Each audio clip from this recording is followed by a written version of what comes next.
एक तो 1.5 मिनट चाचू ठीक है। इधर लेके आ भाई साहब 1 किलो 862 ग्राम।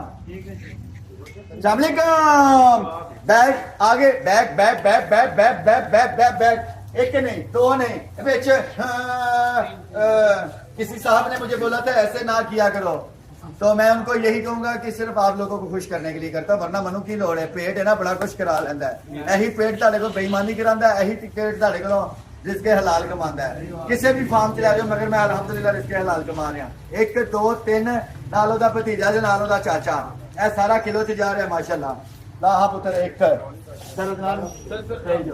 दो आहा इधर ला पुत्र आहा आहा आहा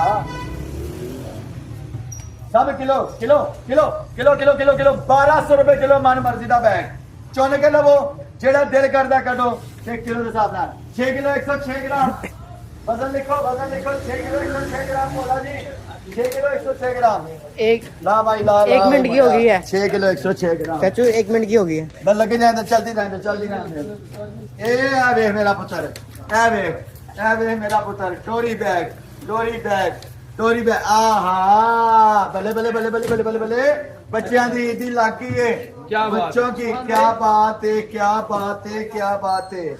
5 किलो 556 ग्राम 5 किलो 556 ग्राम वजन लिखो पहले 5 किलो 556 ग्राम।